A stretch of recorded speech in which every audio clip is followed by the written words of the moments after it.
ድንገት ልቤ የሚቆም ድንገት ስትሮክ የሚይዘኝ ነው የሚመስለኝ እና ቁጭ ብዬ በቃ መብራቱን ከጠፋ ራሱ በቃ በጣም ነው የምፈራው። እንዴት አድርጌ ስኳሬ ግን አልተስተካከለም፣ እንዴት አድርጌ ባቄላ ቦሎቄ ምስር አተር በላለሁ፣ እንዴት ፍራፍሬ በላለሁ፣ በጣም ይሻላሉ።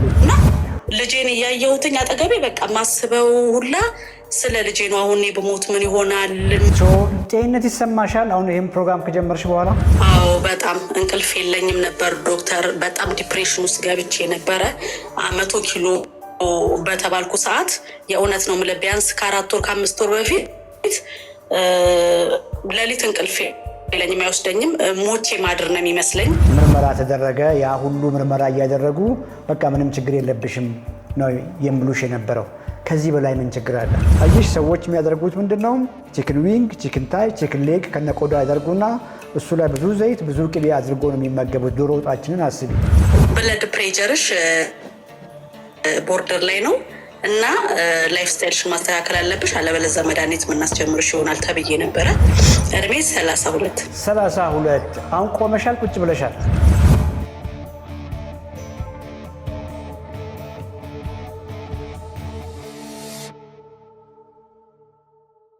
በስብ ሆነን መጨረሻ ላይ ግፊታችን ከፍ ይላል እንበል፣ ምሳሌ ነው። ግፊታችን ከፍ ባለበት ጊዜ የግፊት መድኃኒት ብንወስድ ከአንድ መድኃኒትም 2 መድኃኒት ብንወስድ 3 መድኃኒት ብንወስድ የትኛውንም ኤክስፔንሲቭ የመድኃኒት ኮምቢኔሽን ብንወስድ ምግብ ባልተስተካከለበት ኤንቫይሮንመንት ብዙ ለውጥ አናመጣም። ክሊር ነው ይሄ። በሌላ ምሳሌ ብዙ ጊዜ በምናወራው ምሳሌ ልውሰድላችሁ። መጀመሪያ ላይፍ ስታይላችን ይበለሻሽና ብዙ ቁጭ ባልንበት ኤክሰርሳይዝ ማንሰራ ሰዎች ከፍተኛ የሆነ የተቀነባበረ የኒውትሪሽናል ኮንቴንቱ ታች የሆነ የምግብ ይዘቱ በጣም ደካማ የሆነ ምግብ አዘውትረን በመብላት ለረጅም ቀናት፣ ለወራት፣ ለሳምንታት፣ ለዓመታት በመመገብ ቦርጫም እየሆንን ሆዳችን እየሰፋ ወይ ደግሞ ቦርጫችን እየጨመረ አት ዘ ሴም ታይም ሰውነታችን ይሰፈር እያደረገ ሜታቦሊካሊ ታች እየሆነን ጡንቻችን እየሟሸሸ ስኳራችን ከፍ አለ። ስኳራችን ከፍ ባለበት ጊዜ የትኛውንም ውድ የስኳር መድኃኒት ብንወስድ ከህመሙ አንገላገልም። የትኛውም ውድ መድኃኒት ደግሜ የምናገረው በምክንያት ነው። ሮንግ የሆነ በሆነ ዳይት ሮንግ በሆነ ላይፍ ስታይል የመጣን በሽታ ፈጽሞ አይታደገንም ማለት ነው። እነዚህ ሁሉ ኮር ኮንሰፕቶች ምንድነው የሚነግሩን? ከምንም በፊት ምግባችሁን አሻሽሉ። ኮር ነገር እሱ ነው። ምግባችሁን ካሻሻላችሁ በኋላ ወይም ደግሞ ራይት ወይ ምግባችሁን ካደረጋችሁ በኋላ ኤክሰርሳይዝ ቀጥሎ የሚመጣ ነገር ነው። ፋስቲንግ የምትፈልጉ ሰዎችም በሰዓት የተገደበ ፋስቲንግ ስቲል ምግባችሁ በተስተካከለበት ሰውነታችሁ በቀን የሚያስፈልገውን በቂ ኒውትሪንት ዴንስ የሆኑ በቂ ፕሮቲን ያላቸው በቂ ሚነራልስ ያላቸው ቫይታሚንስ ያላቸው ምግቦችን በዛችሁ በአጭር ጊዜ ውስጥ በመመገብ ፋስት ማድረግ ይቻላል። በሰዓት የተገደበ አመጋገብ ማለት ነው። ለምሳሌ 8 ሰዓት ባለው ጊዜ ውስጥ ተመግባችሁ 16 ሰዓቱን ያለ ምግብ መቆየት ትችላላችሁ። ስቲል ግን ሰውነት የሚያስፈልገውን ነገር በመስጠት ነው። የምግብ ኳሊቲ ተሻሽሎ እንደማለት ነው። ሰፕሊመንት የምትፈልጉም ሰዎች የግድ ሰፕሊመንት በሚያስፈልግበት ሲቹዌሽን ላይ ሁልጊዜ በቀን የሚያስፈልጋችሁ ምግብ መጀመሪያ መሻሻል ራይት መሆን መቻል አለበት። ያ ከሆነ በኋላና ሰፕሊመንት የግድ ሆኖ መውሰድ ምንም ችግር የለውም። ሌላውም ሁልጊዜም እንደምናወራው ዲያቤቲክ ብትሆኑም ሃይፐርቴንሲቭ ብትሆኑም የትኛውም ሜታቦሊክ ኢሹ ከውፍረት ጋር የሚያያዙ ህመሞች እንኳን አታክ ቢያደርጓችሁ መድኃኒቶች ላይ መሆን ግድ በሚሆንበት ጊዜ መድኃኒት ላይ ሁኑ። መድኃኒታችሁን እየወሰዳችሁ ግን ምግባችሁን አሻሽሉ። በመናወራው መንገድ ምግባችሁን ስታሻሽሉ ለስኳር የዳረጋችሁ መንገድ ይሻሻላል፣ ለግፊት የዳረጋችሁ መንገድ ይሻሻላል። በሌላ ቋንቋ ፋታችሁ ይቀንሳል፣ ስባችሁ ይቀንሳል፣ ቦርጫችሁ ይቀንሳል፣ ቪዝራል ፋት ይቀንሳል፣ ጉበት ላይ ያለ ፋት ይቀንሳል። አት ዘ ሴም ታይም እነዚህ ኳሊቲ ምግቦች ሰውነታችሁ ቢውል እንዲያደርግ ያደርጋሉ። ያጣችሁትን ሰውነት መመለስ ይመጣል ማለት ነው። ይሄ ሲሆን ከውስጥ እየዳናችሁ በመምጣታችሁ መድኃኒት መቀነስ ኔክስት ስቴፕ ይሆናል ማለት ነው። ባስ ስልም በጣም ኮሚትድ ሆነው ዲሲፕሊንድ ሆነው ከፍ ያለ ኤክሰርሳይዝ መስራት የቻሉና ምግባቸውም ላይ ሻርፕ ሆነው በጥንቃቄ የሚከታተሉ ሰዎች ከዚህ በፊትም በላይቭም በተለያየ መንገድ እንዳየነው መድኃኒት እስከ ማቆም ድረስ ሊሻሻል ይችላል። ለዚህ ነው እኔ እውነት ለመናገር ላይፍ ስታይልን በተለይ ጤናማ አመጋገብንና ኤክሰርሳይስን በባለሙያ ጋይድ የተደረገ ኤክሰርሳይስን እንደ ተጨማሪ የአጋዥ ሕክምና ሳይሆን እንደ ዋና ሕክምና እንድንወስደው ነው የማስበው። እንደ ፕራይመሪ የመጀመሪያ ቁልፍ ነገር መሆን አለባቸው እንጂ እንደ አጋዥ ነገር ብዙ ለውጥ እንደማያመጡ እንደ ሰፖርቲቭ ነገር መወሰድ የለበትም። ላይፍ ስታይል ቁልፍ ነው። ላይፍ ስታይል እውነት ለመናገር በተለይ ራይት የሆነ በምናወራው መንገድ የምግብ ግንዛቤ አግኝቶ አንድ ሰው ምግቡን ቢያሻሽል ኮምፕሊትሊ ሁለመናው ይቀየራል። እዚያ ላይ ያለው የሚጨመረው ኤክሰርሳይስም እውነት ለመናገር ምግብ ከተስተካከለ በኋላ የሚሰራውን ኤክሰርሳይስ ፈን ነው የሚሆነው። ፈን ኢንጆየብል ነው የሚሆነው ማለት ነው። እና ላይፍ ስታይል በተለይ አመጋገብ፣ ራይት የሆነ ኤክሰርሳይስ፣ ራይት ያልኩት በምክንያት ነው። ሮንግ የሆኑ ብዙ ኤክሰርሳይሶች ስላሉ ነው ይሄን ያልኩት። ቤዝ መሆነ የጤና ቤዝ መሰረት መሆን መቻል አለባቸው። መሰረት መጀመሪያውኑ ላለመታመም መሰረት ነው። ከብዙ ነገር ነው የሚታደጓችሁ። ታማችሁም ከሆነ በጊዜ ከተያዘ በተለይ ወዲያው ስኳር እንደተገኘባችሁ፣ ወዲያ ግፊት እንደተገኘባችሁ፣ ወዲያው የሌላም ሜታቦሊክ ኢሹ የሊፒድ ዲስሬጉሌሽን ወይም ደግሞ የዲስሊፒዲሚያ ኢሹ ሲመጣ፣ ፋቲ ሊቨር ሲመጣ፣ ዩሪክ አሲድ ወይም ደግሞ በተለምዶ ጋውቲ አርትራይቲስ ወይ ሪህ ምናምን ዲያግኖስቲክ እንደተደረጋችሁ ወዲያው ላይፍ ስታይላችሁን ብታሻሽሉ እውነት ለመናገር ከፍ ያለ የጤና ለውጥ ታገኛላችሁ። ይሄንን ባለመገንዘብም ለረጅም ዓመት የስኳር መድኃኒት ላይ የሆናችሁ ሰዎች ስቲል ምናልባትም ቤታ ሴል ዲስፋንክሽን ጣፊያ ሙሉ በሙሉ ኢንሱሊን ማምረት እንኳን ብትቆም ያሻሻላችሁት ላይፍ ስታይል ቦርጭ ወይ ደግሞ ፋታችሁ እንዲቀንስ ያግዛችኋል። ሰውነታችሁ እንዲገነባ ይሆናል። ስኳራችሁ በጣም ይሻሻላል። ሜቢ መድኃኒት ላይ መሆን ኢንሱሊን ላይ መሆን ልክ እንደ ታይፕ 1 የግድ ሊሆን ይችላል። ቀሪ ዘመናችሁን ስቲል የምትወስዱት የኢንሱሊን መጠን በጣም አነስተኛ ነው የሚሆነው። ብዙ ሳይድ ኢፌክት ከመድኃኒት ዶዝ መጨመር ጋር የተያያዘ ሳይድ ኢፌክት አይኖራችሁም። የተሻለ ሰውነት ቢውል ስለምታደርጉ ሞር ጤናማ ትሆናላችሁ ማለት ነው። ሶ በየትኛውም ሌቭል ላይ ያለ ሰው ላይፍ ስታይል ላይ ያለውን ግንዛቤ እንደ ላይፍ ስታይል ብለን እንድናረዝመው አልፈልግም። የምግብ ግንዛቤ፣ የአመጋገብ ግንዛቤ፣ የሙቭመንት ግንዛቤ፣ በየቀኑ ወክ አድርጉ ብለን የምናወራው ግንዛቤ፣ የጡንቻ ስፖርቶች ላይ ፎከስ አድርጉ። ያንን ግንዛቤ መያዝ በጣም ከብዙ ነገር ይታደጋችኋል። ክሊር ነው የምናወራው ነገር ግልጽ ነው። 121 ሰው ይታየኛል ዩቲዩብ ላይ። ቲክቶኮች ገብተው ታፕታፕ አያረጉም፣ ኮፒ ሊንክ ሼር አያረጉም። ትዝታ ስላየዎች ደስ ብሎኛል። ኮፒ ሊንክ 7000 ላይክ። ስለዚህ ዝም ብለን ነው እየደከምን ያለ። ፕሊዝ ግድ የላችሁ ኮፒ ሊንክ ታፕታፕ ሼር አድርጉ። ለምን ምናልባትም ይህን ፕሮግራም እያየ ሰው ሌላ ሰው የሚያደርግ ነው የሚመስለው። እንደሱ አይደለም። ጀስት አንተም የራስን ፓርት አድርግ፣ ሌላውም ይጠቅመኛል ብሎ የሚያስብ ሰው የራሱን ፓርት ሲያደርግ እንደዛ ነው ፕሮግራሙ በጣም በቀጣይነት የሚቀጥለው። ትናንት ልናቋርጥ ነበር። ቲክቶክ ኤንጌጅመንት የለም። ፕሮግራሙን ላቋርጥ ካለ በኋላ ብዙዎቻችሁ ተሳትፎ ያደረጋችሁት። የዛሬ አጀንዳ እንግዲህ መግቢያ ነው። ቅድም እስካሁን ያወራው ነው። አንዳንዴ መግቢያውን ረዘም አደርገዋለሁ፣ ምክንያቱም ኮር ኮንሰፕታችንን ሰመራይዝ እያደረግን እየመጣን ነው። አሁን ሁላችሁም ይሄን ፕሮግራም የምትከታተሉ ሰዎች የዚህ ፕሮግራም ኮር ኮንሰፕት በደንብ እንድትጨብጡ ብዬ ነው። ቤዝ ነው ላይፍ ስታይል፣ ምግብ መቀየር ቤዝ ነው፣ ሙቭመንት ኤክሰርሳይዝ ቤዝ ነው። ሁለቱም በደንብ ከጨበጣችሁ እውነት ለመናገር ሌሎቹ ማይነር ናቸው። ስለ ስትሬስ፣ ስለ ሰንላይት ኤክስፖዠር፣ ስለ እንቅልፍ እነዚህ ማይነር ናቸው። ሁለቱ ላይ ፎከስ አድርጋችሁ አመጋገብና ሙቭመንት ወይ ደግሞ ኤክሰርሳይዝ ላይ ያለውን ግንዛቤያችሁን ወደ መስመር ካመጣችሁ እውነት ለመናገር ሌሎቹ ቀላል ናቸው። ይሄ ፕሮግራም የማይመለከተው የለውም። ህጻናቶችን ይመለከታል፣ ወጣቶችን ይመለከታል፣ ሴቶችን ይመለከታል፣ ወንዶችን ይመለከታል፣ ጎረምሶችን ይመለከታል፣ ጎልማሶቹን ይመለከታል፣ ሽማግሌዎችን ይመለከታል፣ ስኳር ያለባቸውን ያሌለባቸውን፣ ግፊት ያለባቸውን ኤቭሪባዲ ይሄ ፕሮግራም እውነት ለመናገር ይመለከተዋል። ያን ግንዛቤ በደንብ ለመጨበጥ ሞክሩ።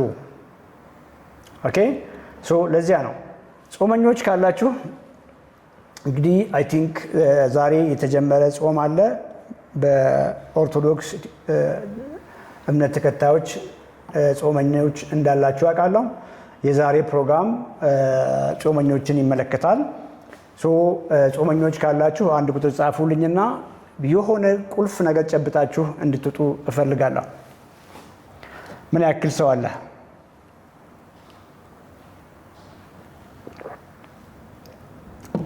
yes ቲክቶክ ላይ ብዙዎች እንዳላችሁ ያያው ነው ዩቲዩብ ላይ ጾመኞች አላችሁ yes ዩቲዩብም ላይ ያያው ነው ሶ ኦልሞስት ይሄ ቪዲዮ ላይቭ ላይ ስለሚለቀቅ ከ16ኛ ደቂቃ በኋላ ብላችሁ ለሰዎች ሼር ማድረግ ትችላላችሁ ላይቭ ሴሽኑን ዩቲዩብም ላይ ስለምንለቀው ገላጋይን ሰብስክራይብ ያላደረጋችሁ ሰዎች ገላጋይን ሰብስክራይብ አድርጉና ይሄ ቪዲዮ ዛሬውኑ ገላጋይ ላይም የኛ ዩቲዩብ ቻናል ላይ ገላጋይ ብሎ ላይም እንዲለቀቅ እናደርጋለን ሶ እንዴት አድርጎ አንድ ሰው በጾም ወቅት ሰውነቱን እንዴት መግቦ ኦኬ ስታርቭ ሳያደርግ ሰውነቱ ሳይጎዳ ሳይከሳ በተለይ ኒውትሪንት ሪች የሆኑ ምግቦችን በቂ ፕሮቲን ያላቸው ምግቦች በቂ ንጥረ ነገር ሚነራልስ ቫይታሚንስ ሄልዚ ፋት ወይም ደግሞ ኦሜጋ 3 የምንላቸውን በበቂ መጠን እንዴት እየተመገበ ይህንን የጾም ወቅት ያልፋል የሚለው ነገር ክሪቲካል ነው ሬዲ ተዘጋጅታችኋል አይ ሆፕ ተዘጋጅታችኋል ሶ ብዙዎች እንግዲህ በዚህ በጾም ወቅት ላይ አሳ እንኳን የማይጠቀሙ ሰዎች እንዳሉ አውቃለሁ አሳ የምትጠቀሙ ሰዎች ፈን ነው ለእናንተ እውነት ለመናገር ምንም ችግር የለውም አሳ እየተመገባችሁ ከሆነ ከስጋ ከእንቁላል ከግሪክ ዮገርት ከአይብ የሚገኘውን ነገር ስለምታገኙ ኢሹ አይሆንም ምንም አይነት የአኒማል ፕሮዳክቶችን ማትጠቀሙ ሰዎች ግን እንዴት አድርጋችሁ ይሄንን የጾም ወቅት እንደምታልፉ ጾማችሁም ሳይጎድል በእምነታችሁም ሳትጎድሉ በርትታችሁ ጤናችሁንም እንዴት አስጠብቃችሁ ታልፋላችሁ የሚለው ነገር ክሪቲካል ነው ስለዚህ የማወራው ነገር ጄነራል ነው ለሁላችሁም ይሰራል ማለት ለመናገር ሄልዚ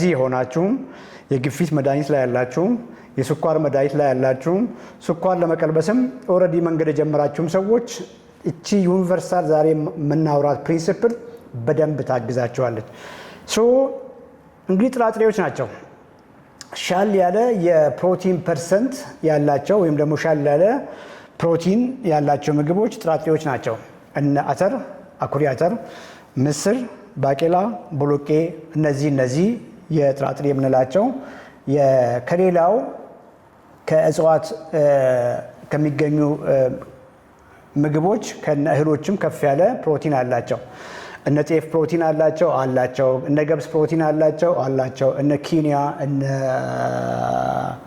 ኦትስ እነ ስንዴ ሁሉም ፕሮቲን አላቸው ግን የተሻለ ፕሮቲን ያላቸው ጥራጥሬዎቹ ናቸው ማለት ነው ሶ ሚኒመም 100 ግራም እንግዲህ 100 ግራም ማንም ሰው በየትኛውም እድሜ ላይ ያለ ሰው 100 ግራም ፕሮቲን ቢያገኝ በትንሹ በቂ ነው ብላችሁ አስቡ እንግዲህ አንዳንዶች 120 130 140 150 160 ኢቭን 170 አይነት ወንዶች ለምሳሌ እስከ 170 ግራም ፕሮቲን በቀን ሊያገኙ የሚገባቸው ወንዶች አሉ ዝቅ አድርገን ግን 100 ግራም ስለማግኘት እናውራና ከዚያ በኋላ የራሳችሁን ኤስቲሜሽን ትወስዳላችሁ 100 ግራም ፕሮቲን ከጥራጥሬዎች ብቻ ላግኝ ብሎ አንድ ሰው ቢያስብ በጣም ከባድ ነው የበሰለ ምስር ወይ ባቄላ ወይ ቦሎቄ ተመግቤ 100 ግራም ፕሮቲን ላግኝ ብሎ ቢያስብ አንድ ሰው ኦልሞስት 1 ኪሎ ግራም ተኩል መጨረስ አለበት which is በጣም ከባድ ማለት ነው 1 ኪሎ ግራም ተኩል መጨረስ በጣም ከባድ ነው የሚሆነው ሶ ከዚያ ይልቅ ከነቶፉ ላግኝ ብሎ ቢያስብ አንድ ሰው ከነቶፉ ላግኝ ብሎ ቢያስብ ቶፉ ምን ያክል መጠቀም መቻል አለበት ኦልሞስት ወደ ግማሽ ኪሎ ከፍ ያለ ቶፉ መጨረስ አለበት አንድ ሰው ማለት ነው አንድ ሰው ግማሽ ኪሎ ግራም ወይም ደግሞ ወደ 600 ከግማሽ ኪሎ ግራም ትንሽ ከፍ ያለ ማለት ነው 600 ግራም ከግማሽ ኪሎ ግራም ከፍ ያለ ቶፉ መጨረስ መቻል አለበት ይሄ በጣም ከባድ ነው ኢትዮጵያ ውስጥ ያላችሁ ሰዎች ያን ቶፉ አሁን ያልኳችሁ ቶፉ ባይዘ በየሱፐርማርኬቱ የሚሸጠው በጣም ሶፍቱ ሊጥ የሚለው ቶፉ አይደለም። እሱ ኳሊቲ ቶፉ አይደለም። አልትራ ፊርም የሆነ ልክ እንደ ቦርድ ጠንካራ የሆነ ቶፉ ነው እያልኩ ያለሁት። እሱ ነው ኳሊቲ የሚባለው። አንድ ቶፉ ኳሊቲ ነው ብላችሁ የምታስቡት ሊጥ የሚል እርጥብ ቶፉ ፈጽሞ ኳሊቲ ቶፉ አይደለም። ጠንካራ መሆን አለበት። ልክ እንደዚህ ቦርድ ጠንካራ የሆነ ቶፉ መሆን አለበት። ያም ምን ያክል ቅድም እንዳልኳችሁ ከግማሽ ኪሎ ከፍ ያለ። ማንም ሰው ከግማሽ ኪሎ ግራም ቶፉ በላይ በልቶ መጨረስ አይችልም። ትልቅ ቮሊዩም ያለው ነገር በመሆኑ በልቶ ለመጨረስ ከባድ ነው የሚሆነው። እኛ ሀገር በብዛት ከቶፉ ይልቅ ሶያ አለ ማርኬት ላይ ብዙ ጊዜ የሚሸጠው ሶያ ቴስቲ ሶያ ከፍ ያለ ፕሮቲን ፐርሰንት አለው። እዛ ላይ የተጻፈውን እንኳን ብንወስድ 40 ይላል። 40 ግራም ፕሮቲን አለው ይላል። እንዳለ እሱን እንኳን ብንወስድ 40ውን ሰውነታችን ስለማይጠቀም አንዷ ፒስ አንዷ እሽግ 100 ግራም ናት ብለን ብናስብ እንደዚያው አካባቢ ይመስለኛል። ወደ 3ቷን እሽግ ለሙሉ ቀን መጠቀም ይጠበቃል ማለት ነው። 3 እሽግ ቶፉ 3 እሽግ ቴስቲ ሶያ ለመጨረስ ከባድ ነው። አንዱ ራሱ ሲበስል በጣም ብዙ ነው የሚወጣው አይታችሁ ከሆነ እና ይሄም ለመመገብ ከባድ ይሆናል ማለት ነው። ቅድም እንዳልኳችሁ ጥራጥሬውም ብዙ ነው የሚሆነው 1 ኪሎ ግራም ተኩል፣ ቶፉ ከግማሽ ኪሎ ግራም ከፍ ያለ። አሁን ያልኳችሁም ደግሞ ሶያ ወይም ደግሞ ኢትዮጵያ ውስጥ ታሽጎ በማርኬት ደረጃ የምናውቀው ቴስቲ ሶያም በርከት ያለ ወደ 2 እሽግ ወይ ደግሞ 3 እሽግ አንድ ሰው መጨረስ ይጠበቅበታል ማለት ነው። እንዴት ከባድ እንደሆነ አስቡት። እንዴት እናድርግ? ወደ መጨረሻው ላይ ዝቅ እናድርግና በምን መልኩ ኢዚ አድርገን 100 ግራም እንለፍ የሚለው ክሪቲካል ኮንሰፕት ነው ማለት ነው። ኦልሞስት አሁን ያለንበት ደቂቃ ሜቢ ወደ 22 ደቂቃ ላይ ያለ ነው። ለሌሎች ሪኮመንድ ስታደርጉም ሁሉንም ቪዲዮ ከማየት 22ኛ ደቂቃ በኋላ ብላችሁ ሪኮመንድ እንድታደርጉ ቀላሉ መንገድ ቶፉ ሁለት በጣም ጠንካራ ሃርድ ቦርድ የሆነ ቶፉ ሩብ ኪሎ ግራም ያክል ለሙሉ ቀን በቀን 3 ጊዜ ብታደርጉት ሩብ ኪሎ ግራም ቶፉ ትንሽ ነው የሚሆነው። የማውራው ወይት የበሰለውን ወይት ነው የማውራው፣ ድራይ አይደለም የማውራው። የበሰለ ቶፉ ኩክድ ቶፉ ሩብ ኪሎ ግራም 3 ቦታ ብታካፍሉ 250 ግራም። ይሄ ብቻውን በቂ አይደለም። ሩብ ኪሎ ግራም የተቀቀለ ምስር፣ ባቄላ፣ አተር፣ አኩሪ አተር ሩብ ኪሎ ግራም። ይሄም ከባድ አይደለም። ቶፉ አለች ከጎን ሩብ ኪሎ ግራም ምስር፣ ባቄላ፣ ቦሎቄ የተቀቀለ ዘይት ቅቤ ያርጋችሁ ኢነርጂ ዴንሲቲውን ሳትጨምሩ ማለት ነው። ስቲል ይሄም በቂ አይደለም። 2 ስኩፕ ፒ ፕሮቲን የታሸገ የአተር ወይም ደግሞ የአኩሪ አተር የታሸገ የፕሮቲን ማለት ነው። ፒ ፕሮቲን አይሶሌት ወይም ደግሞ ሶይቢን ፕሮቲን አይሶሌት ወይም ደግሞ ቬጋን ፕሮቲን አይሶሌት 2 ስኩፕ ማለት ነው። በውሃ በጥብጣችሁ 2ቷን ስኩፕ ብታደርጉ 100ን በቀላሉ ተሻገራችሁ ማለት ነው። ቬሪ ጉድ። 100ን ከተሻገራችሁ በኋላ ሳይድ ዲሻችሁን አትክልት ማድረግ ትችላላችሁ። ፍራፍሬ ማድረግ ትችላላችሁ። ስራስሮችን ከመሬት ስር ያሉትን ማድረግ ትችላላችሁ። ተጨማሪ ደግሞ የግድ ከእህሎችን ማድረግ መቻል አለባችሁ። ከነ ራይስ በተለይ ብራውን ራይስ አጃን መጠቀም ትችላላችሁ፣ መጠቀም አለባችሁ። ወይንም ደግሞ ኦትስ ስቲል ከት ኦትስ መጠቀም መቻል አለባችሁ። ከሀገር ውጭ ያላችሁ ደግሞ እነ ኪኒዋን መጠቀም መቻል አለባችሁ ማለት ነው። ሌላው የፕላንት ፕሮቲኖች ኮምፕሊት አይደሉም። ኮምፕሊት ፕሮቲን አይደሉም። ለምሳሌ አኒማል ፕሮቲኖች 9ኙንም ኤሴንሻል አሚኖ አሲድስ አላቸው። 9ኙም አሉ ስጋ ውስጥ፣ አሳ ውስጥ፣ 2 ደግሞ በበቂ መጠን አሉ። ፕላንቶች ላይ አንዱ በበቂ ለምሳሌ ባቄላ ላይ በበቂ መጠን ያለ ከ9ኙ ውስጥ አንዱ አሚኖ አሲድ ራይስ ውስጥ ላይኖር ይችላል። ወይንም ምስር ውስጥ አንዱ በበቂ መጠን ይኖርና ዘን ሌላውን ደግሞ ከገብስ ወይም ደግሞ ከስቲል ከት ኦትስ ማግኘት የግድ ሊል ይችላል። ስለዚህ እነዚህን ጥራጥሬዎች ሁልጊዜ ከእህል ጋር ኮምባይን አድርጉ። ያ ሲሆን አንድ ኮምፕሊትነስ ይኖራል፣ ከአንዱ የጎደለውን ከአንዱ ስለምታገኙ። ሌላው ደግሞ አሚኖ አሲድ ባዮ አቬይላቢሊቲ ነው። አሁን እነ ስጋ ውስጥ እነ አሳ ውስጥ እነ እንቁላል ውስጥ ያለውን አሚኖ አሲድ ሰውነታችን በቀጥታ ነው የሚወስዳቸው።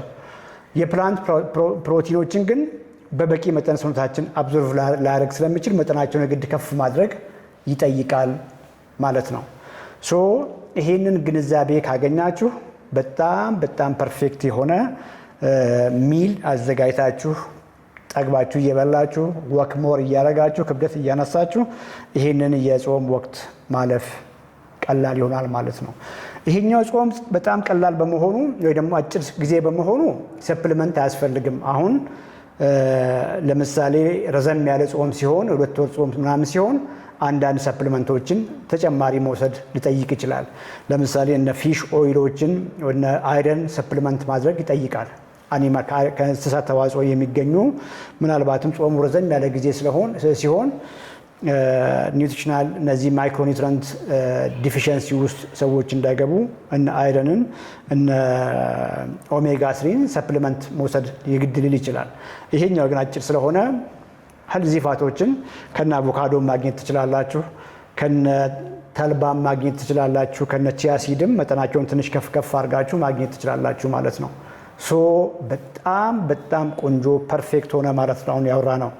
በዚህ ምሳሌ ላይ ባስረዳችሁ እንግዲህ ኖርማል ፕሌታችሁ በፊት አሳ ይሆን የነበረው አሳ ወይ ቀይ ስጋ ወይ ቺክን ዋና ኮር ነበሩ በኖርማል ጊዜ ጾም ላሌላቸው ሰዎች። አሁን ጾም ላይ ያላችሁ ሰዎች የምግባችሁ ሳህን ላይ ወይ ቶፉ መኖር አለበት ጋይስ፣ ይሄ ኢምፖርታንት ነው። ወይ ሶያ መኖር አለበት። ይሄ ሶያ ወይ ቶፉ ካገኛችሁ በኋላ ተጨማሪ ከሶያ ጎን ከቴስቲ ሶያ ጎን መሆን ይችላል። ወይንም ደግሞ ከቶፉ ጎን ሁልጊዜ ምስር ነገር፣ ባቄላ ነክ ነገር፣ አተር ነክ ነገር አድርጉ። እንኳን ብትሆኑ ኢንሱሊን ላይ እንኳን ብትሆኑ በጣም በፊት ከምትመገቧቸው እንጀራ ከወጥ በጣም የተሻሻለ ስኳር ነው የሚኖራችሁ። የሚገርማችሁ ነገር አሁን ብዙዎች ስኳር ቅልበሳ ላይ ያሉ ሰዎች እንዴት አድርጌ ስኳሬ ግን አልተስተካከለም፣ እንዴት አድርጌ ባቄላ፣ ቦሎቄ፣ ምስር፣ አተር በላለሁ፣ እንዴት ፍራፍሬ በላለሁ፣ በጣም ይሻላሉ። በፊት ጧትም ላይ ብዙ እንጀራ በወጥ ምሳም ላይ እንጀራ በወጥ ራትም ላይ ከመብላት ይሄ አንድ ሰውነታችሁን እየመገበ ሁለት ደግሞ ኢቭን በዚህ ልክ እየተመገባችሁ እንኳን ካሎሪ ዲፊሲት ውስጥ ነው የምትሆኑት። የሚገርማችሁ ነገር ምክንያቱም እነ ቶፉ እነ ቴምፔ ወይም ደግሞ እነ ሶያ ያልኳችሁ ከውስጣቸው ካርቦሃይድሬት ፋት ወጥቶላቸዋል። እነሱን አስቀድማችሁ በመመገባችሁ ሰውነታችሁ በጣም የጥጋብ ስሜት ይሰማቸዋል። ምስር፣ ባቄላ፣ ቦሎቄውም የተቀቀለ ስለሆነ የምትመገቡት ብዙ ውሃ የመጠጠ ነው። ትንሽ በልታችሁ ፉል ያደርጋቸዋል። አትክልቶቹም ፍራፍሬዎቹም መጀመሪያውኑ ብዙ ካሎሪ የላቸውም፣ ብዙ ኤነርጂ የላቸውም። ኢቭን እህሎቹም እነ ቂንጬ ቅድም ያልኳችሁ እነ አጃ እነ ስቲል ከት ኦትስ ያልኳችሁ ያን ያክል ከፍተኛ ስኳር የላቸውም፣ ከፍተኛ ፋይበር አላቸው። የተቀቀሉ በመሆናቸውም ዘይት ቅቤ ስለማጨምሩባቸውም ቅቤ ኖርማሊ ጾመኛም በመሆናቸው አጨምሩም ያለ ዘይት ስለምታበስሏቸው ከፍ ያለ ካሎሪ የላቸውም። እንደዛ አድርጋችሁ አስቡ። ሌላኛው ቲፕ ደግሞ ሞር ወክ አድርጉ። አሁን አክቲቪቲያችሁን ጨምሩ። ቢኮዝ እነዚህ ምግቦች ሞር ኃይል ሰጪ በመሆናቸው አክቲቪቲያችሁን ጨምሩ። ሞር ወክ አድርጉ፣ ሞር ክብደት አንሱ፣ ሞር የጡንቻ ስፖርት ስሩ። አትፍሯቸው እነዚህ ምግቦች። በምክንያት ነው ይህንን ቪዲዮ ዛሬ የሰራሁትና ኮሚትድ የሆኑ ክሊያንቶች አሉን የምንከታተላቸው። ሜቢ አሁንም እዚህ ላይቭ ላይ ሊኖሩ ይችላሉ። ካላችሁ እዚህ ላይቭ ላይ አለን በሉኝ። ዛሬ ምግብ በየቀኑ ግሩፕ ላይ ምግብ ይልካሉ። እኛ ጋር ጆይን ሲያደርጉ የመጀመሪያ 2 ሳምንት በተለይ ክሪቲካል ነው። ማንም ሰው እኛ ጋር ጆይን ሲያደርግ በየቀኑ ቁርስ፣ ምሳ፣ እራቱን ይልክልናል። ዛሬ የተላከልን አንድ ፕሌት ግሪን ቢንስ አለው፣ አረንጓዴ አተር ማለት ነው።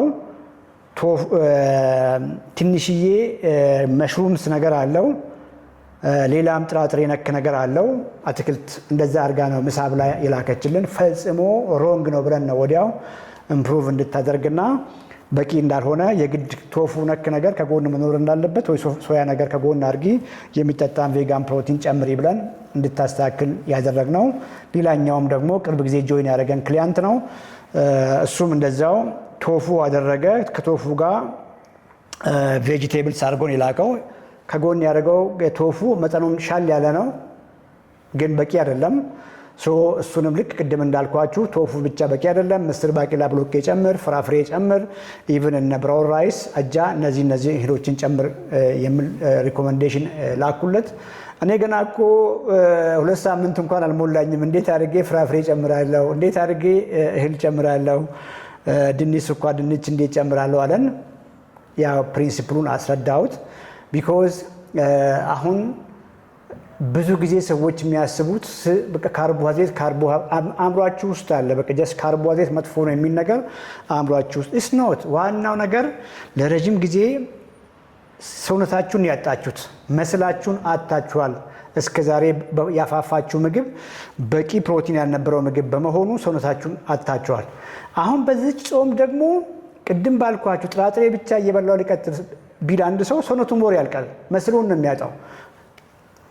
መስል ደግሞ ሉዝ ካደረግን በሚያሳዝነው መልኩ ሜታቦሊካሊ ሞር ሲክ ነው የምትሆኑት ማለት ነው። ቢኮዝ ጡንቻ አጣችሁ ማለት። የዚህ ፕሮግራም ትልቁ እንደ ሰዎች እንደ ኮንሰፕት አድርጎ መያዝ እንዲይዙ የሚፈልገው ነገር በየትኛውም መንገድ ክብደት ለመቀነስ፣ ስኳር ለማሻሻል፣ ግፊት ለመቀልበስ የሚሞክሩ ሰዎች ሰውነታችሁ ባልተጎዳበት፣ ጡንቻችሁን ባላጣችሁበት መንገድ መሆን መቻል አለበት።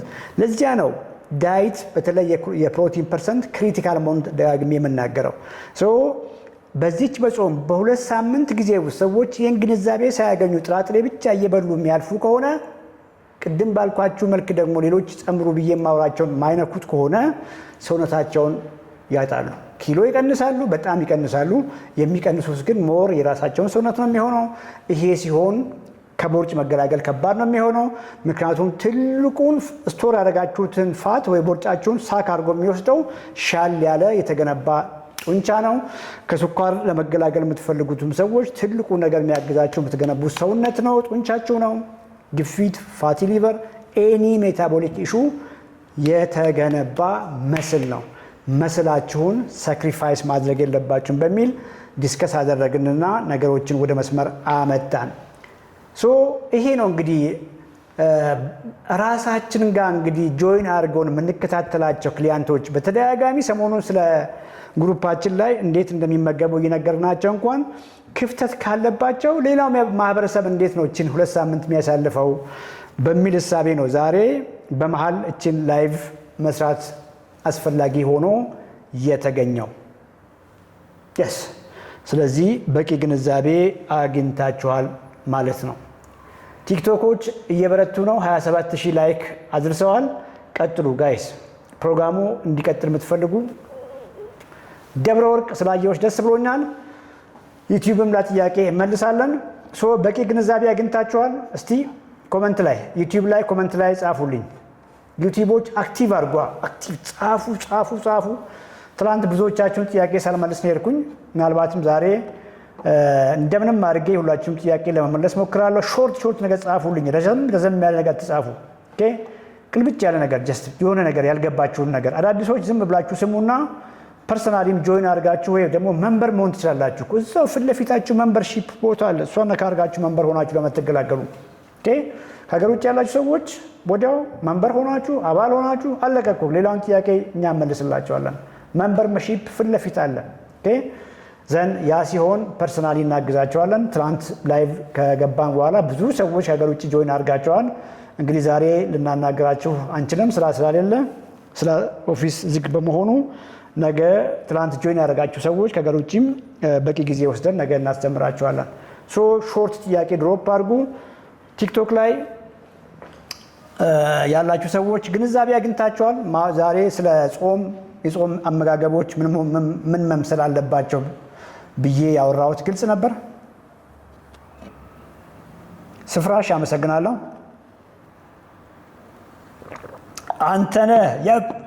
አንተ ምን ይነገርሃል? ምንም አይነገርህም። አንተ እኮ አስተማሪ ነህ። ስላየኸው ደስ ብሎኛል። አንተ ነህ ሎንግ ታይም። ዋሲሁን ከጎንደር ዋሲሁን ጀግና ነው። ከጎንደር እንግዲህ በጣም በከፍተኛ ዲሲፕሊን ነው ፎሎ የሚያደርገው። ዋሲሁን ኮሚኒኬት እናደርጋለን። ነገ ተነገ ወዲያ አፖይንትመንት ያዝና ያለህበትን አስተሳረጋለሁ። እንግዲህ አመት ያለፋችሁ ብዙዎቻችሁ አሁን ያላችሁበትን ማወቅ ስላለብኝ ነው። ዋሲሁን ጾመኛ እንደሆነ አውቃለሁ። እንግዲህ ዋሲሁን ክሊር ነው። በርከት ያለ ሶያውን በደንብ እንጆ ያድርጉ። እሱ ነው የሚሻለው እውነት ለመናገር። አሁን ቶፉ ብዙ ጊዜ አዲስ አበባ ላይ የሚሸጠው ይሄ የቦካ ሊጥ የሚል ነገር ነው እንግዲህ ቶፉ እያሉ የሚሸጡት። ሃርድ የሆነ ጠንካራ ቶፉ የምታገኙ ከሆነ እሱ በጣም ቆንጆ ነው። ከዚያ ውጭ ግን ቤስት ፕሮዳክት ቶፉ ቅድም እንዳልኳችሁ ጠንካራ መሆን አለበት። ሃርድ ቦርድ የት እንዳለ ሜቢ ያገኛችሁ ሰዎች ኮመንት ላይ ጻፉ። አዲስ አበባ ላይ አዲስ አበባ ቆንጆ ቶፉ የት ነው የሚገኘው? የቻይና ማርኬት የሚባል ቦታ አለ ይላሉ ሰዎች።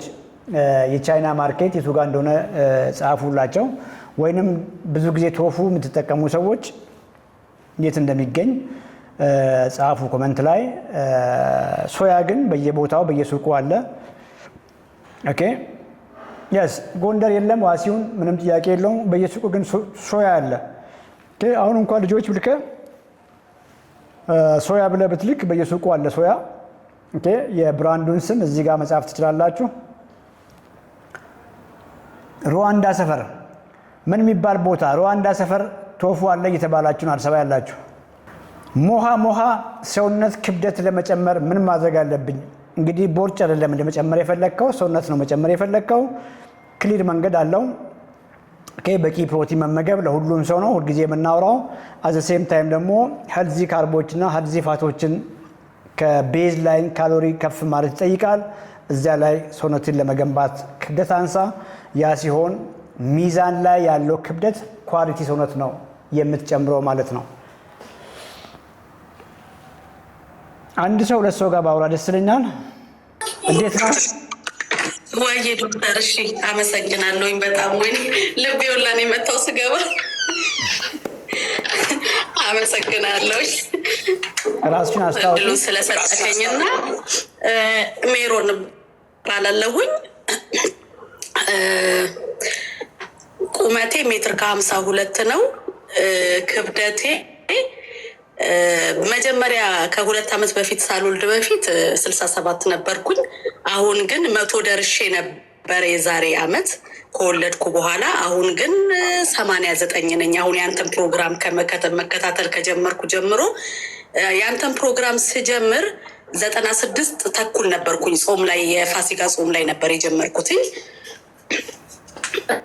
አሁን በዛው ቀጥያለሁኝ። በእርግጥ ከጾሙ በኋላ ለአንድ ወር ያህል ቺት አድርጌያለሁኝ። ከዛ በኋላ ግን መልሼ ወደ ቦታ የተመልሻለሁ። ኦልሞስት አሁን 2 ሳምንት አልፎኛል። የወገቤ ልኬት በአሁን ሜይ 20 ተለክቼ መጀመሪያ ስጀምር አሁን ሜይ 20 ስጀምር ደግሜ 120 ነበረ ወይም 47 እና አሁን ግን ዛሬ ለክቼ ነበረ። ዛሬ 41 ነው የወገቤ ልኬት። በየቀኑ ወክ አረጋለሁ 10 ሺህም 11 ሺህም። ከዛ በኋላ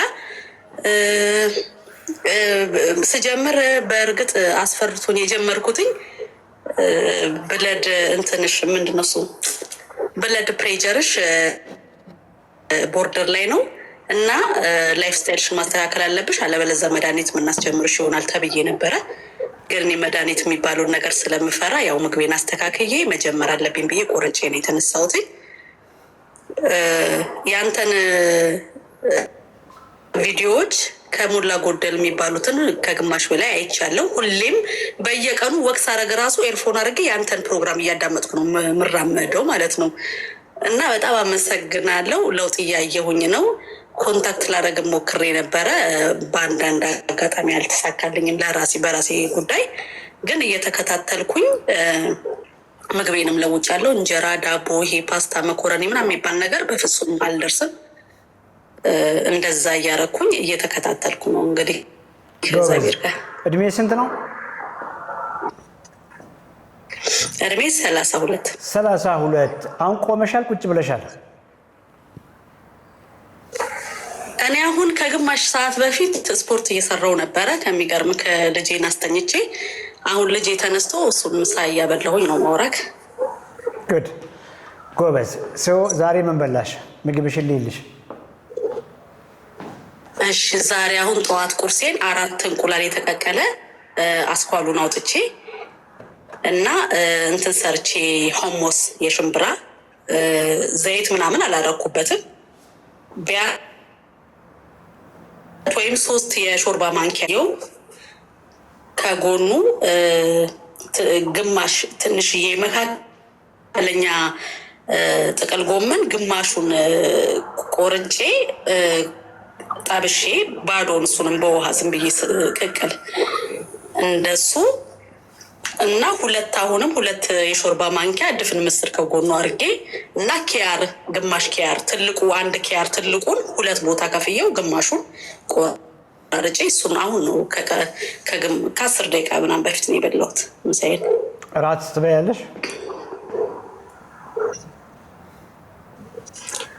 እራት አሁን እዚህ እኛ ጋር 16 ሰዓት ማለት 4 ሰዓት ከሩብ ነው።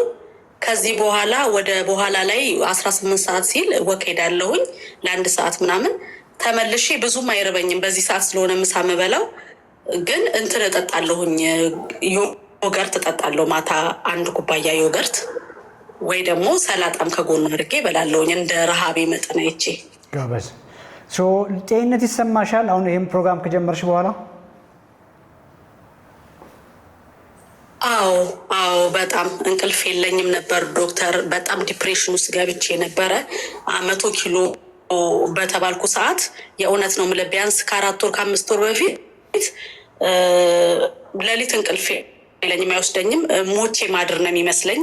ድንገት ልቤ የሚቆም ድንገት ስትሮክ የሚይዘኝ ነው የሚመስለኝ እና ቁጭ ብዬ በቃ መብራቱን ከጠፋ ራሱ በቃ በጣም ነው የምፈራው እና ልጄን እያየሁትኝ አጠገቤ በቃ ማስበው ሁላ ስለ ልጄ ነው። አሁን በሞት ምን ይሆናል ምን በሰው ሀገር እያልኩኝ ዶክተሮቹን ትስል ስትረስ ነው አንቺ ምንም የለብሽም ያላረጉልኝ ምርመራ የለም በቃ ብለድ ይሄ እንትን ፋቲ ሊቨር ሁሉን ነገር ከ2 ወር በፊት እንዳለው አሰርቻለሁኝ። ምንም የለብሽም እኔ በቃ ዝም ብሎ የሆነ ነገር ይሰማኛል የሚያመኝ ይመስለኛል ሌሊት ስተኛ እና ያ ስሜቱ አለ ውስጤ። ሄጄ ስመረም ምንም ነገር የለብኝም እና እባክሽ የኔ እናት አንቺ ምንም የለብሽም ግን ከቻልሽ ዲፕሬሽን ያለብሽ ራስሽን ሰውነትሽን ቀንሺ ለመቀነስ ሞክሪ። በዚህ እድሜሽ ይሄን ያህል ውፍረት በዚህ ቁመት አይመከርም እና ሰውነትሽን ለመቀነስ ሞክሪ ነው ያሉኝ ዶክተሮቹ። ግን እኔ ማታ ቤት መጥቼ በሽተኛ ነኝ። በቃ ሌሊት አልጋዬ ላይ ስወጣ የሚሰማኝ ሁላ የህመም ስሜት ነው። ቁጭ ብዬ ቴሌቪዥን ዩቱብ እከታተል ነበረ። የሀርት አታክ ምልክቶች፣ ቅድመ ምልክቶች፣ የስትሮክ ቅድመ ምልክቶች ብለውን አያለሁኝ።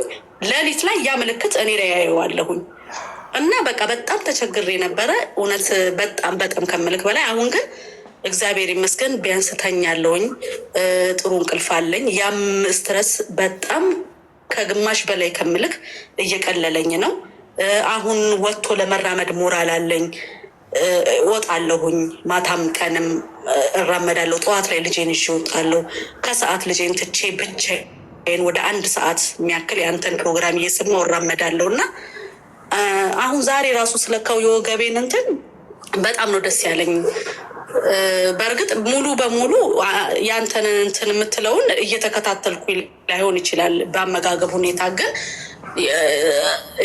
የተሻለ ለውጥ ብያለሁኝ። ስፖርት ግን አልጀመርኩኝም።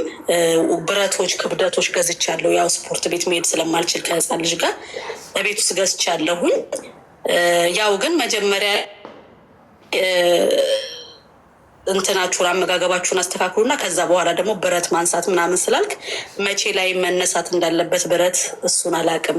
በቀን ምን ያህል ፕሮቲን ማግኘት እንዳለብኝ ምናምን እሱን አላቅም እና አንዳንድ አድቫይስ ብታረገኝ ብዬ ነው። በተረፈ አመሰግናለሁኝ። በእውነት በጣም እየረዳኸኝ ነው ያለከው። ሚዩት አርጊ ጎበዝ፣ ሚዩት አርጊና አውራሻለሁ። እሺ ዲቴል ከላይቭ በኋላ አውራሻለሁ። መቅደስ አይ ቲንክ ወይ ፍቅር ላይቭ ላይ ካሉ እነሱን ኮሚኒኬት አርጊና ዳይሬክት የሆነ ጋይዳንስ እናደርግልሻለን። እንግዲህ ግልጽ ነው ያለሽበት ሀገር እንግዲህ ከኢትዮጵያ ውጭ እንዳለሽ ነው ፊል ያደረኩት። ምርመራ ተደረገ። ያ ሁሉ ምርመራ እያደረጉ በቃ ምንም ችግር የለብሽም ነው የሚሉሽ የነበረው። ከዚህ በላይ ምን ችግር አለ? ሜትር ከ52 በሆነ ቁመት ላይ 32 ዓመት ዕድሜ 50 ኪሎ እኩል አንቺ ኖርማል ሆኖ ሳለ 100 ኪሎ ሆንሽ። 100 ኪሎ ሆነሽ ሐኪም ቤት ሄደሽ ምርመራ በሙሉ ቼክ ያደረጉና ደህና ነሽ፣ ምንም የለብሽም፣ ዲፕሬሽን ነው ያለብሽ፣ ሂጂ ወደ ቤት፣ ራሽን አታስጨንቂ፣ ክብደት ቀንሺ። ክብደት መቀነሱን እዛው የሄድሽበት ሐኪም ቤት ከሀገር ውጭ ያሉ የሰለጠኑ ሐኪም ቤቶች መንገዱን አንድ ገና ሲያዩሽ ችግርሽ ዲፕሬሽን ነው፣ ችግርሽ ጭንቀት ነው ሳይሆን ይሄው ችግርሽ ሮንግ ምግብ እየበላሽ መፋፋትሽ ነው። ከ50 ኪሎ ግራም በላይ በሽታ የለም፣ 50 ኪሎ ግራም ፋት ይዘሻል።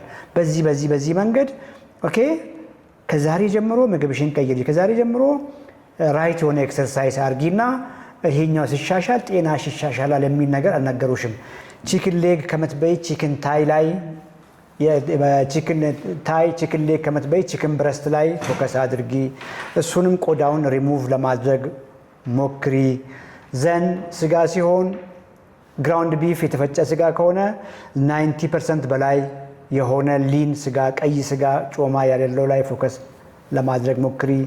አሳዎች፣ ሁሉም አሳዎች በሚባል ደረጃ ምንም ያለምንም ስጋት ፍርሃት መመገብ ትችያለሽ። ምን ያክል ፕሮቲን ላልሽኝ 120 ግራም ፕሮቲን ላንቺ አይዲያል ነው። እውነት ለመናገር አይዲያል ሳይሆን ኦፕቲማል ነው፣ ቤስት ነው 120 ግራም ፕሮቲን። ያንን ደግሞ ዋናውን ጠዋት ላይ ለማግኘት ሞክሪ። ስቲል ወደ ኋላ ተመለሽና አሁንም አትክልቶች አርጊ። ሳይድ ዲሽን እነ ምስር፣ ባቄላ፣ ቦሎቄ ቢቆዩ ቆንጆ ነው። በቂ ኳሊቲ ፕሮቲኖችሽን ከአትክልቶች ጋር ለማድረግ ሞክሪ። ዘን ከተወሰነ ጊዜ በኋላ ቀስ እያልሽ ፍራፍሬ ጨምሪ። እያልሽ ጥራጥሬዎችን ሳታበዢ መጨመር ችግር ላይኖረው ይችላል፣ ግን ትንሽ የፈጠነ ይመስለኛል። ፍራፍሬዎች ጥራጥሬዎችን አሁን ማድረጉ ትንሽ የፈጠነ ይመስለኛል። እሱን አሻሺ። ሌላው በውሃ ቀቅዬ ምንም ዘይት ሳይኖረው በላው ያልሽው ነገር እንደው ትክክል አይደለም። እውነት ለመናገር ምግባችሁ ላይ ዜሮ ዘይት አታድርጉ። ምክንያቱም ምግቡን አትወዱትም። ማትወዱት ከሆነ እንጆይ ማታደርጉት ከሆነ መቀጠል ከባድ ነው የሚሆነው። ከቺክኑ ላይ ቆዳ አነሳሽ። ቆዳ ስታነሺ ኦልሞስት 100% በሚባል ደረጃ ወደ 100% የተጠጋ ሊን ፕሮቲን ነው ቺክን ብረስት። እሱን ካደረግሽ በኋላ የማብሰያ ዘይት አድርጎ ማብሰሉ ምንም ችግር የለውም። አየሽ፣ እየበላሽ ያለሽው ቺክን ዊንግ አይደለም፣ ሙሉ በሙሉ ፋት ነው ቺክን ዊንግ። ቆዳ አንስተሽን እንኳን ስቲል ፋት ነው። ቺክን ሌግ፣ ቺክን ታይ ቆዳ አንስተሽ እንኳን ስቲል ፋት አለው። አየሽ፣ ሰዎች የሚያደርጉት ምንድነው? ቺክን ዊንግ፣ ቺክን ታይ፣ ቺክን ሌግ ከነ ቆዳ ያደርጉና እሱ ላይ ብዙ ዘይት ብዙ ቅቤ አድርጎ ነው የሚመገቡት። ዶሮ ወጣችንን አስቢ። ስለዚህ በዚህ መልክ ዋይዝ ስማርት በሆነ መልክ ለማድረግ ሞክሪ።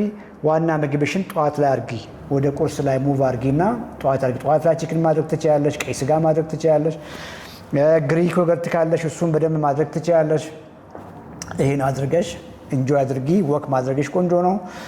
ክብደት ማንሳቱ አሁንም መጀመር ትችያለሽ፣ ምንም ችግር የለውም። እሱም የራሱ መንገድ አለው። አሁን በራስሽ መንገድ የምታደርጊው አይደለም። ዝም ብለሽ ዳምፕል ብቻ ልች ማድረግ አይደለም። እንግዲህ ኤክሰርሳይሱም ራይት መንገድ አለው ብዬ የማወራው ይሄንን ነው። እያደረግሽ ያለሽው ነገር ቆንጆ ነው። ኪሎሽን በየሳምንቱ መዝግቢ ለራስሽ።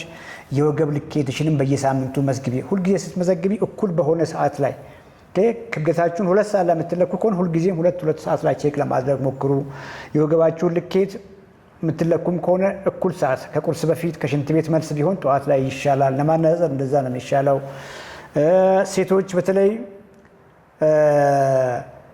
በወር ለምሳሌ ኮምፔር ማድረግ ብትፈልጉ ፔሪየድ ወይም በምታዩበት ወር ላይ ያለው ኪሎአችሁና ፔሪየድ በማታዩበት ቀናት ላይ ያለው ኪሎአችሁ ሲሚላር ላይሆን ይችላል። ስለዚህ ለምሳሌ ነሐሴ 20 የፔሪየድ የምታይ ሴት የነሐሴ 20 ኪሎዋን ኮምፔር ማድረግ ያለባት ከነሐሴ በኋላ መስከረም 20 ካለው አካባቢ ካለው ኪሎ ጋር መሆን መቻል አለበት። ቢኮዝ ሆርሞኖቹ እንኳን ከፍ ዝቅ በሚሉበት ጊዜ የክብደት ቅነሳው ሲሚላር አይሆንም። ይሄ ሁሉ ከግምት ውስጥ ማስገባት መቻል አለባችሁ። ትልቁ ነገር ኮንሲስተንሲ ነው። በየጊዜው በተደጋጋሚ የምታደርጊው ነገር ነው እንጂ ይሄን እያደረግሽ መሀል ላይ እንጀራ በመብላትሽ መሀል ላይ ዳቦ በመብላትሽ ቺት አድርጌ ምናምን ያልሽው ነገር ትክክል አይደለም። ይሄ ቁልፍ ኮንሰፕት ነው። በደንብ ያዢ። አሁን እንኳን እያደረግሽ ባለሽው መንገድ ላይ በቀን ማግኘት የሚገባሽን ፕሮቲን አታጉዲ። ኦኬ። ስለዚህ ይሄ ከገባሽ እንጀራ ስለበላሽ ወይ ዳቦ ስለበላሽ ወደ ኋላ አልተመለስሽም ማለት ነው። አየሽ፣ ዛሬ ይህን ብታደርጊ ነገ ደግሞ ወደ ዋናው መስመርሽ ትመለሻለሽ። ብዙ ጊዜ ግን ሰዎች የሚያስቡት እንጀራ የበሉ ቀን ወይ ዳቦ የበሉ ቀን ፕሮቲናቸውን ኦልሬዲ ይተውታል። እጭ ይሉና ወደ ኋላ ተመልሰው በቂ ፕሮቲን ሳያገኙ ኖርማል ምግባቸውን መመገብ ይጀምራሉ። ፕሮግራሙን አቋረጥሽ የሚባለው በቀን ማግኘት የሚገባሽን እድሜ ልካችሁን አይጎልም ብዬ የማወራውን የቀን ፕሮቲንሽን የሰውነትሽን መመገብ ያቆምሽ ቀን እንጂ እሱን እየበላሽ የጨመርሽው ዳቦ የጨመርሽው እንጀራው ኬክ አይደለም ፕሮግራምሽን አቋረጥሽ የሚያስብልሽ። ይሄ ሲሆን አሁን ነፃ ነሽ። አየሽ፣ አታቋርጪ መቼም። ምክንያቱም በማንኛውም ጊዜ ሲያምርሽ እነዛን መነካካቱ ችግር እንዳልሆነ ገብቶሻል። አርጊ እያልኩሽ አይደለም። በተለይ መጀመሪያ 2 ወር 3 ወር ላይ ዲሲፕሊን ሆነሽ ባልኩሽ መንገድ ቀጥይ። ከጊዜ በኋላ እነዛን ነገሮች መነካካቱ እሹ አይሆንም። ይሄ ሲሆን ኮንሲስተንትሊ ለረዥም ጊዜ አየሽ ሳታቋርጪ የመቀጠል እድል ይኖርሻል ማለት ነው። ሜሪ ገብቶሻል? አዎ፣ በጣም አመሰግናለሁኝ። እግዚአብሔር ይስጥልኝ። እሺ፣ ምግቡም የሚደብር አይደለም። በጣም ወድጆ ነው የምበላው። ምክንያቱም እኔ ከዚህ በፊት በ4 ወር ዳይት ወደ 20 ምናምን ኪሎ ቀንሼ ነበር። ግን ከወለድኩ በኋላ ከዛ በላይ ነው የጨመርኩት። እኔ በህይወቴ ከ80 ኪሎ አልፌን አላውቅም ነበር።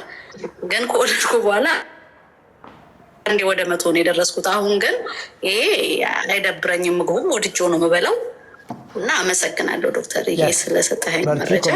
እግዚአብሔር ይስጥልኝ። ከላይቭ በኋላ አውራታለሁ። እቺ ልጅ እርግዝና እንኳን ቢኖር በእርግዝና ወቅትም በቀን የሚያስፈልጋቸውን ኒውትሪሽን ሰውነታችን የሚያስፈልገውን ኒውትረንት ዴንስ ምግቦችን ስጡ። ኒውትረንት ዴንስ ምግቦች እነ አሳ ናቸው፣ እነ ስጋ ናቸው፣ እነ ቺክን፣ ፊሽ፣ እንቁላል፣ እነዚህ ናቸው። ማንኛውም ምግብ ከፍ ያለ ፕሮቲን ካለው ከፍ ያለ ፕሮቲን ያላቸው ምግቦች የእንስሳ ተዋጽኦ ናቸው። ከፍ ያለ ሚነራልስ፣ ቫይታሚንስ፣ ኒውትሪየንትስ አለው ማለት ነው። እነሱ ላይ ፎከስ አድርጋችሁ በቀን መጉደል የሌለበትም በየቀኑ የምትመገቡ ከሆነ አራስ ቤት እንኳን ገንፎ ብትጨምሩ፣ አራስ ቤት ውስጥ እንኳን የሚጠጡትን ነገሮች ብትጨምሩ ብዙም ሰፈር አታደርጉም፣ ብዙም ሰውነታችሁ አይጎዳም። ሰውነትህ ከቅንጬ ውስጥ ምን ያክል ፕሮቲን ያገኛል? ቅንጬን ዋና ምግብ አድርገህ ብቻውን መመገብ ትችላለህ ወይ ነው ትልቁ ነገር። እንጀራ መጥፎ ሆኖ አይደለም። እንጀራ ብቻውን ምግብ መሆን አይችልም። እንጀራ መጥፎ ምግብ ሆኖ አይደለም። እንጀራ ብቻውን በቂ የኒውትሪሽን የለውም፣ በቂ ኒውትረንት የለውም። በቂ ለሰውነት የሚያስፈልገውን ፕሮቲን አንድ ሰው 140 ግራም ፕሮቲን ላግኝ ብሎ ቢያስብ 140 ግራም ፕሮቲን ከእንጀራ ማግኘት አይችልም። ሲምፕል። በቀላሉ 140 ግራም ፕሮቲንን ከነ አሳ፣ ከነ ስጋ፣ ከነ ቺክን፣ ከነ ፊሽ፣ ከነ እንቁላል አግኝቶ የጨመራት እንጀራ ኢሹ አይሆንም። ሌላ የጤና ሲረስ የሆነ የጤና ኢሹ ካለለው በቀር ይሄን ኮንሰፕት መያዝ ለምንድን ያቃታችሁ? ሲምፕል አድርጉ። ልክ በዛው መልክ ቅንጬ፣ የገብስ ቅንጬ፣ የአጃ ቅንጬ፣ የስንዴ ቅንጬ ሁቴቨር ብቻቸውን ኒውትሪሽናል ኮንቴንታቸው ታች ነው። ካርቦሃይድሬት ናቸው እነሱ። ካርቦሃይድሬት ሪች እንጂ ፕሮቲን ሪች አይደሉም። ፕሮቲን ሪች ምግቦች ናቸው የምግብ ኮር መሆን ያለባቸው። መጉደል ያሌለበት እሱን ቁልፍ ያዙ። ያን በቂ ፕሮቲን ካላቸው ምግቦች ካገኛችሁ በኋላ ከነጭ ፍርኖ ዳቦ ይልቅ ቅንጬ ይሻላል።